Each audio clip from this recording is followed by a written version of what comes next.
আব্বা, ওরে তুমি গলা ধাক্কান দেখছো? ও অনেক বড় লোক, আর ওর বাপে হীরের ব্যবসা আছে। হ্যাঁ, হীরের ব্যবসা? তার মানে তো এই মালদার পার্টি। এ রাখলি খানিকটা মাল মারা যাবে। কাকু আমি তাহলে এখানে থাকবো? আরে তুই থাকবি মানে? তুই এখানে শুবি। চল চল। এই রক্ত ঘটে বেটা, এর বাপের যে হীরের ব্যবসা রয়েছে তুই আগে বলিসনি কেন? ওই কাপে আর 1 চামচ চিনি দিয়ে লিয়ে আয়।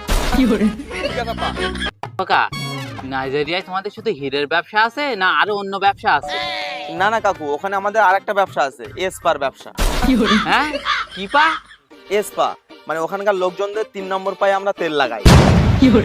হ্যাঁ, ওখানকার মানুষের 3টে করে পা হয়, তার একটা পা কোথায় থাকে? আরে আব্বা আব্বা, ও সব বড় লোকদের কথা বাদ দাও।